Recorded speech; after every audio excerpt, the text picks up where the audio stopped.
Pergunte a qualquer pessoa sobre fé, Deus ou Jesus, e é bem provável que a resposta comece com "a Bíblia diz". Quando tínhamos 6 anos de idade, as respostas começando com "a Bíblia diz" eram suficientes. Se Deus escreveu um livro, não havia motivo para desafiar o que ele dizia. Mas para alguns de nós, a Bíblia diz se tornou problemática depois que completamos 18 anos. Um livro de histórias de milagres simplesmente não resiste às perguntas difíceis do mundo adulto. Perguntas do tipo: por que coisas ruins acontecem com pessoas boas? Por que a ciência e a religião não combinam? Por que tanto mal aparentemente permanece impune? Se essas são suas perguntas, se você tem dúvidas acerca de Deus ou não acredita nas histórias do Antigo Testamento, que parecem contos de fadas, aqui está uma boa notícia. Centenas de milhares de homens e mulheres encontraram a fé, mesmo antes da Bíblia existir. O ponto de partida para a sua fé não era "a Bíblia diz". Era algo completamente diferente, algo que é ainda o melhor ponto de partida para nós, milhares de anos depois.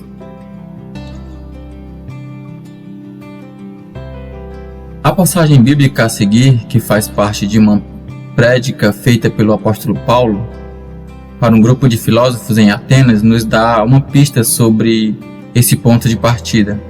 Primeiro, é importante saber que se você tem dúvidas a respeito de Jesus, Paulo era parecido com você. Ele era tão incrédulo acerca de Jesus que realmente perseguia e prendia os seus seguidores. Mas algo fez com que Paulo mudasse de ideia, e você pode mudar de ideia também. Em sua prédica, Paulo explica de forma muito convincente o motivo pelo qual os homens que o ouviam deveriam acreditar que Jesus era de fato o Filho de Deus. E o ponto de partida que ele lhes oferece não são os ensinamentos de Jesus, ou mesmo provas de milagres. Paulo diz que a única prova necessária é que Jesus ressuscitou dos mortos. Para qualquer um de nós que está explorando a fé, o melhor ponto de partida não é acreditar em um livro, é acreditar em uma pessoa. Mais especificamente, acreditar no que aconteceu com aquela pessoa 3 dias depois da sua morte.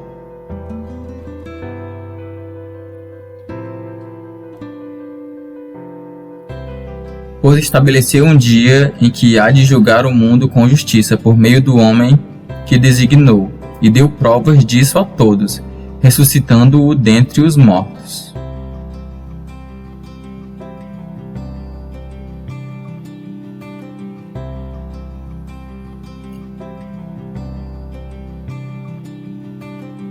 Anteriormente,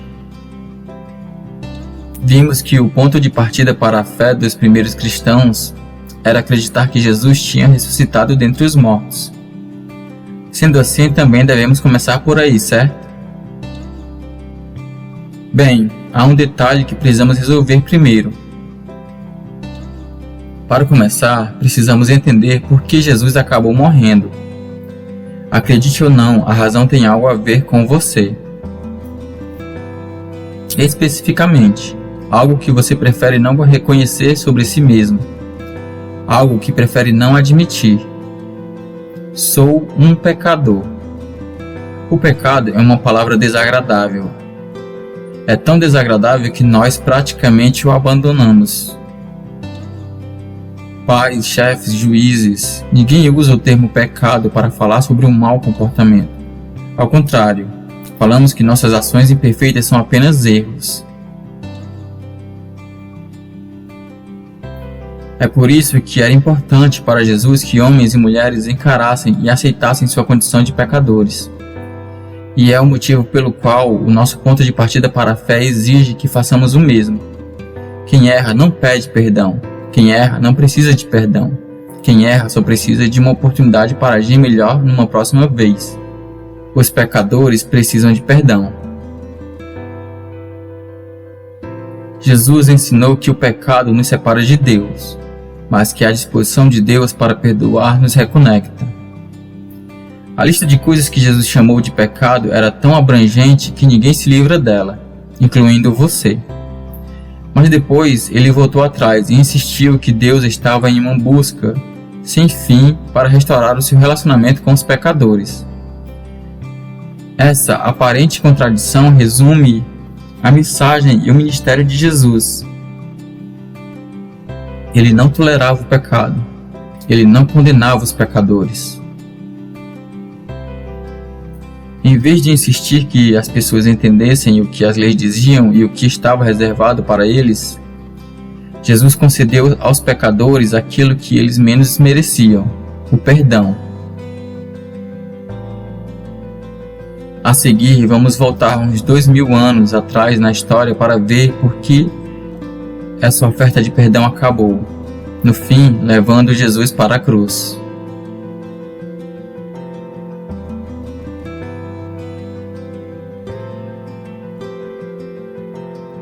Se afirmarmos que estamos sem pecado, enganamos a nós mesmos, e a verdade não está em nós. Se confessarmos os nossos pecados, Ele é fiel e justo para perdoar os nossos pecados e nos purificar de toda injustiça. 1 João 1, 8, 9. Pois todos pecaram e estão destituídos da glória de Deus. Romanos 3, 23. Os mestres da lei e os fariseus trouxeram-lhe uma mulher surpreendida em adultério. Fizeram-na ficar em pé diante de todos e disseram a Jesus: Mestre, esta mulher foi surpreendida em ato de adultério. Na lei, Moisés nos ordena apedrejar tais mulheres. E o Senhor, que diz? Eles estavam usando essa pergunta como armadilha, a fim de terem uma base para acusá-la. Mas Jesus inclinou-se e começou a escrever no chão com o dedo. Visto que continuavam a interrogá-lo, ele se levantou e lhes disse: Se algum de vocês estiver sem pecado, seja o primeiro a atirar pedra nela. Inclinou-se novamente e continuou escrevendo no chão. Os que o ouviram foram saindo um de cada vez, começando pelos mais velhos. Jesus ficou só, com a mulher em pé diante dele. Então Jesus pôs-se em pé e perguntou-lhe: Mulher, onde estão eles? Ninguém a condenou? Ninguém, Senhor, disse ela. Declarou Jesus: Eu também não a condeno. Agora vá e abandone sua vida de pecado. João 8, 3, 11.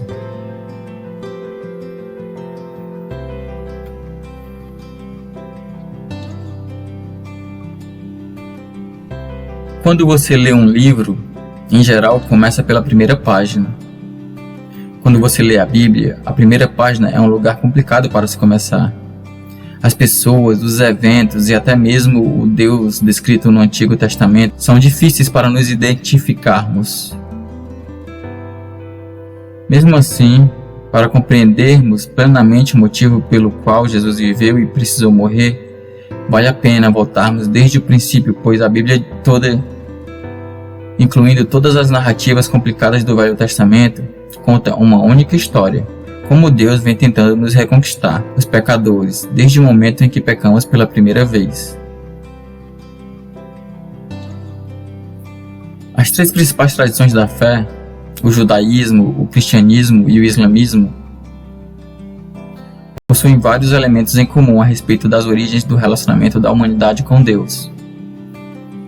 Todas as três concordam que Deus nos criou à sua imagem e nos concedeu o livre-arbítrio para dizermos sim ou não ao nosso Criador. E todas concordam que no início da história da humanidade alguém disse não. Quando isso aconteceu, o pecado entrou no mundo e desde então nada tem sido tão bom conforme o planejado. A introdução do pecado na experiência humana forçou Deus a escolher destruir esse mundo contaminado pelo pecado e começar tudo novamente, ou arregaçar as mangas e trabalhar para corrigir a humanidade. Mais uma vez, o judaísmo, o cristianismo e o islamismo concordam que Deus decidiu entrar no meio da confusão que criamos, e ele começou o processo de limpeza ao fazer 3 promessas para um homem chamado Abraão. Abraão não era um homem perfeito. O livro de Gênesis registra que ele mentiu e traiu, mas os pecados de Abraão não impediram Deus de utilizar a sua vida. Os seus também não. Deus não pediu que Abraão se comportasse de forma perfeita. Ele pediu que Abraão confiasse nele. E Abraão confiou em Deus. Ele acreditou que quando Deus faz uma promessa, Deus vai cumpri-la. Sua crença prepara o cenário para uma das afirmações mais importantes encontradas nas Escrituras. Abraão creu no Senhor, e isso lhe foi acreditado como justiça. Abraão recebeu de Deus os mesmos direitos e privilégios que um homem perfeito receberia, se tivesse um comportamento perfeito, só que ele não precisou merecê-los. Ele não podia merecer, pois já era um pecador, assim como nós. Deus deu crédito a Abraão devido à sua fé. Assim como lemos hoje na carta de Paulo aos Romanos, a aceitação incondicional que Deus demonstrou a Abraão está disponível para todos nós. Qual é a única exigência? Uma única expressão de fé.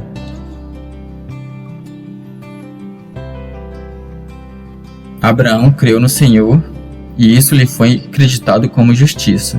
Gênesis 15:6.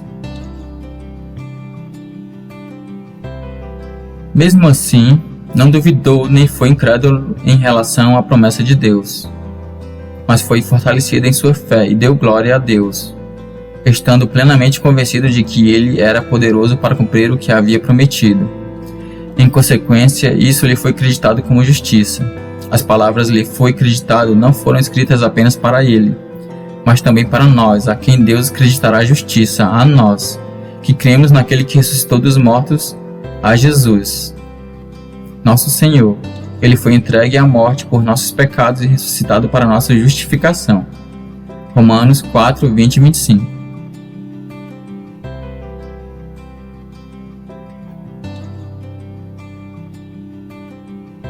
Todos nós temos um relacionamento de amor e ódio com relação às regras. Por um lado, elas nos oferecem estrutura e previsibilidade. Por outro lado, elas restringem nossa liberdade de fazer o que queremos, quando queremos. O problema das regras religiosas é que elas costumam ser contrárias à natureza humana. Isso faz com que sejam muito difíceis de seguir. E assumimos que, quando não seguimos as regras, Deus nos rejeita. Mas isso será mesmo verdade? Para responder a essa pergunta, vejamos 2 cenários diferentes nos quais você deve seguir regras. Quando você era criança, seus pais provavelmente tinham regras para você seguir. No entanto, no dia em que você nasceu, sua mãe não recitou essas regras antes de te abraçar bem apertadinho. Em um modelo familiar, o relacionamento vem antes das regras. Agora pense em se tornar membro de uma academia, de um clube, ou até mesmo antes de aceitar um novo emprego. O primeiro passo vai ser assinar um contrato concordando em respeitar as regras do grupo. Em um modelo organizacional, as regras vêm antes do relacionamento. Concordar com elas vem primeiro, e infringir as regras em geral faz com que você seja expulso do grupo. Então, qual desses modelos reflete a maneira como Deus age? A resposta se encontra nas regras mais famosas da história, os 10 mandamentos. Primeiro, veja o seguinte contexto. Os descendentes de Abraão, o homem escolhido por Deus, tornaram-se a nação de Israel, o povo escolhido de Deus. Para escapar da fome, eles migraram para o Egito, onde trabalharam como escravos por 400 anos. Moisés acabou por libertar os israelitas da escravidão e foi durante a sua longa viagem de volta para casa que eles armaram um acampamento ao pé do Monte Sinai, onde Moisés recebeu as regras de Deus. A sequência desses eventos é importante. Ela responde à pergunta se Deus age de acordo com o modelo familiar ou modelo organizacional. Deus salvou seu povo da escravidão, em seguida ele lhes deu suas regras. Só para ter certeza de que não vamos perder de vista, veja aqui a primeira frase dos 10 mandamentos, antes de qualquer conversa sobre regras. Eu sou o Senhor, o teu Deus, que te tirou do Egito, da terra da escravidão. Desde o início, Deus adotou o modelo familiar. O relacionamento está em primeiro lugar, depois vem as regras.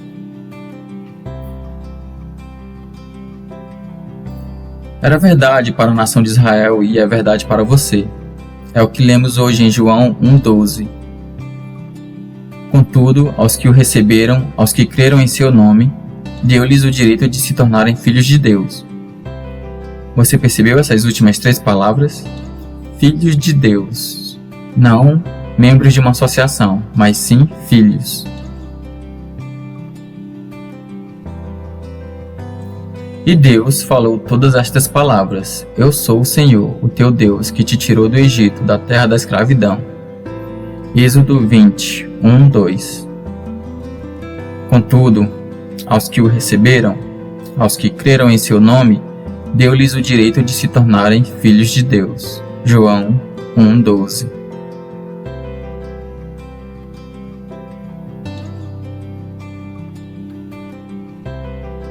Talvez você tenha ouvido Jesus ser chamado de Cordeiro de Deus. Essa é uma dessas frases de igreja que não fazem muito sentido para a maioria de nós. Mas a história por trás dessa expressão vai nos ajudar a entender por que Jesus precisou morrer e o que isso tem a ver com você. Quando Moisés desceu do Monte Sinai trazendo as regras de Deus, os israelitas descobriram que Deus havia incluído uma regra relativa aos seus pecados. Ao quebrar uma das regras, os israelitas eram obrigados a sacrificar um animal. Isso expiava ou compensava o pecado cometido. Era um sinal sangrento e poderoso do preço a pagar pelo pecado e da necessidade de perdão. João Batista mencionou essa tradição judaica quando, um dia, enquanto batizava no Rio Jordão, viu Jesus e declarou: Vejam, é o Cordeiro de Deus que tira o pecado do mundo.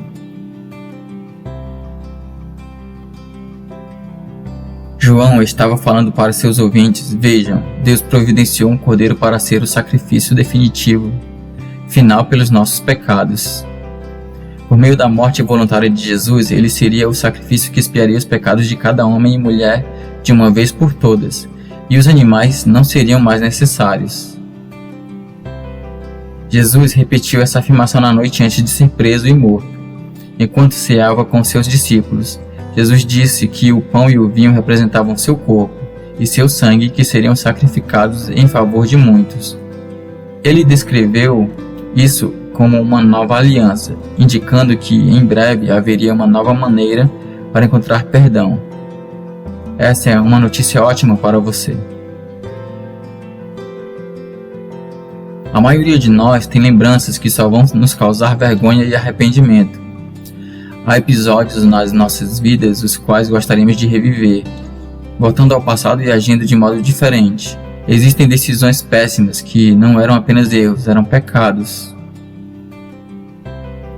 Por meio de Cristo, Deus cancelou sua dívida. O pecado que você tentou compensar, pagar e encontrar redenção já foi compensado, pago e redimido. Aconteceu há 2000 anos, quando o Cordeiro de Deus tirou os pecados do mundo, incluindo os seus. Deus fez o que você não podia fazer. Jesus tomou sua vergonha e seu arrependimento e os levou para longe. Quando você coloca sua fé em Cristo, você não está mais em dívida para com Deus, pelas regras que você infringiu. Esse perdão pessoal pelos seus pecados pessoais talvez seja o melhor ponto de partida para sua fé pessoal. No dia seguinte, João viu Jesus aproximando-se e disse: Vejam, é o Cordeiro de Deus, que tira o pecado do mundo. João 1:29. Tomando o pão, deu graças, partiu e o deu a seus discípulos, dizendo: Isto é o meu corpo dado em favor de vocês. Façam isto em memória de mim. Da mesma forma, depois da ceia, tomou o cálice dizendo: este cálice é a nova aliança no meu sangue, derramado em favor de vocês. Lucas 22, 19 e 20. E cancelou a escrita de dívida, que consistia em ordenanças e que nos era contrária. Ele a removeu pregando-a na cruz. Colossenses 2,14.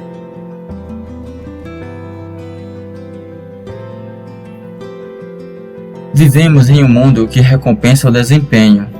Responda corretamente as perguntas do teste e você vai passar. Responda incorretamente e você será reprovado. Acerte a maioria dos pontos e você ganha. Marque um ponto a menos e você perde. Não há como negar que o desempenho é importante.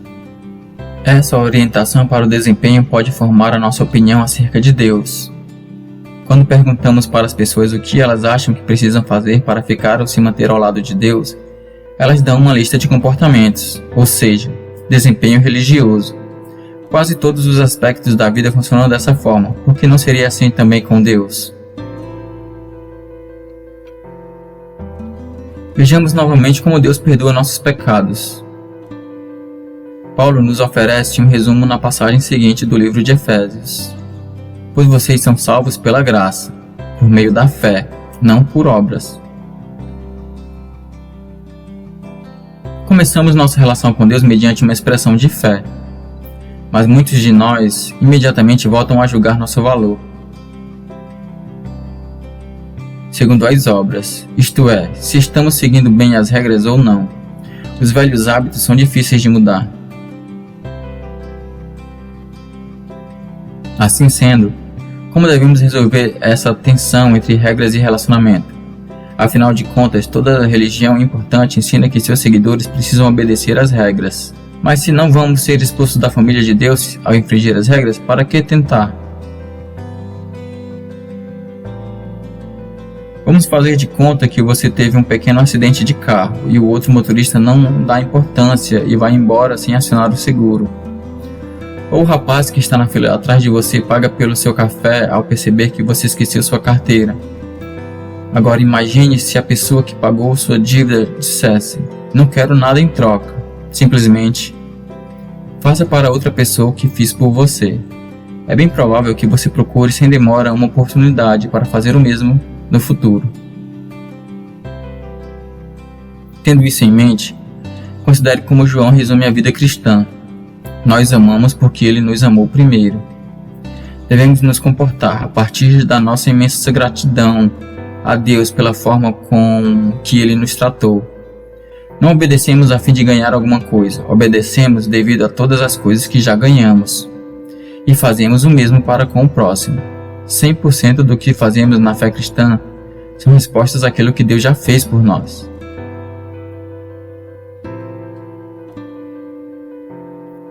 Pois vocês são salvos pela graça, por meio da fé, e isto não vem de vocês.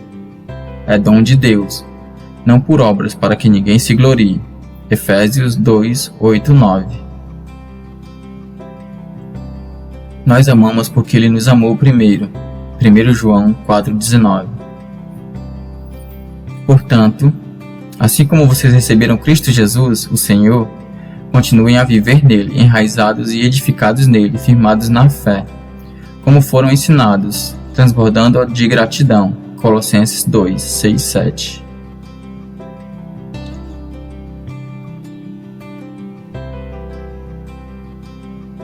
Ao longo da história, sempre que morre um líder de um movimento popular, seus seguidores se unem para manter viva a mensagem e a missão desse líder.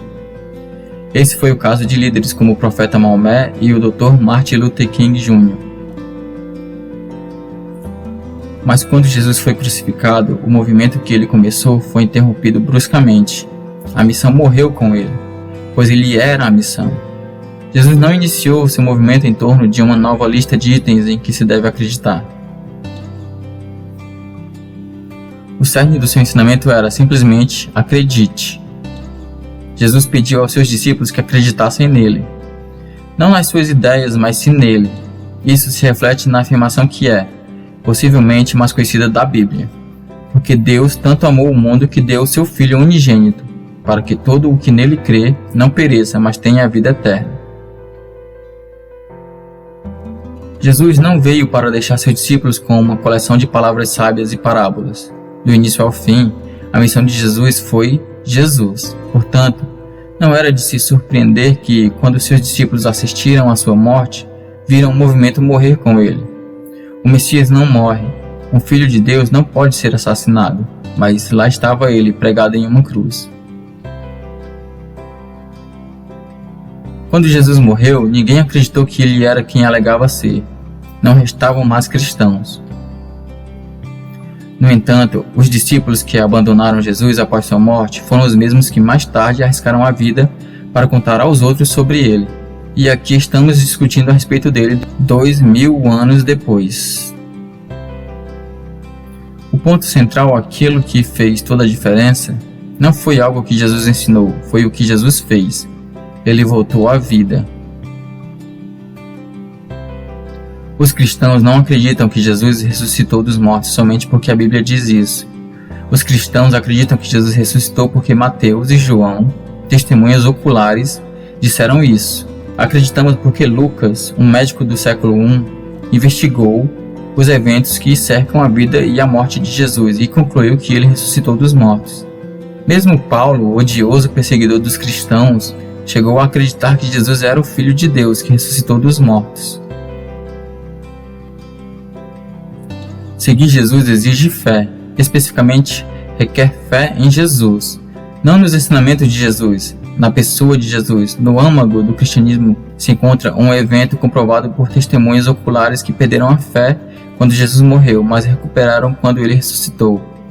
O alicerce do cristianismo não é uma lista de itens em que se deve acreditar, mas simplesmente confiar.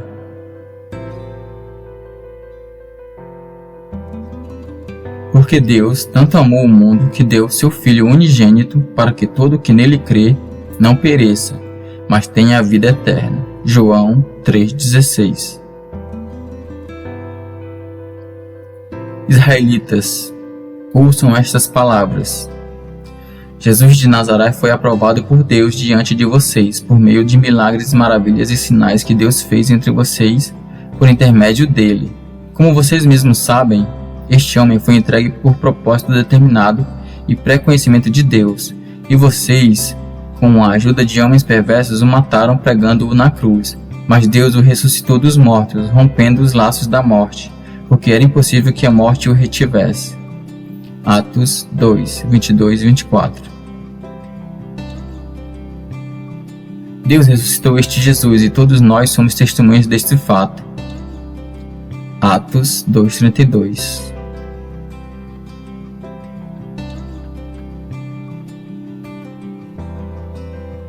Senhor, que no meio das ondas e dos ventos eu possa ouvir a sua voz, me convidando para caminhar contigo sobre as águas, que a minha fé não vacile. Pai, mas se acontecer de o meu olhar se desviar de ti e eu começar a afundar, por favor, estenda a sua mão em minha direção e me dê livramento.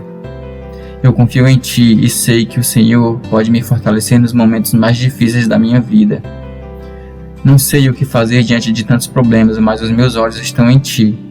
Aumente a minha fé, meu Pai, e me conduza em todos os momentos. Senhor, por favor, liberte-me das emoções negativas, porque não quero ser uma pessoa egocêntrica. Antes, meu Deus, me ajude a me concentrar em ti e oferecer o seu amor aos outros. Que eu seja sensível às necessidades do meu próximo e consiga perceber as provações e as fraquezas do meu irmão em vez de me preocupar excessivamente comigo e com as minhas coisas. Que a obra feita por Cristo na cruz seja a minha maior fonte de alegria e que ela seja sempre o meu foco. Mostra-me, Pai, o caminho que devo seguir, pois desejo elevar a minha alma ao Senhor. Cresça em mim dia após dia.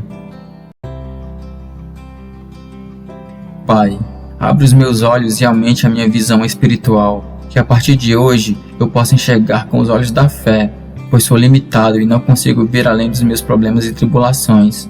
Eu creio, Pai, que se o Senhor fizer isso por mim, conseguirei me afastar de toda negatividade e saberei render graças a Ti em todos os momentos, por mais difíceis que eles sejam.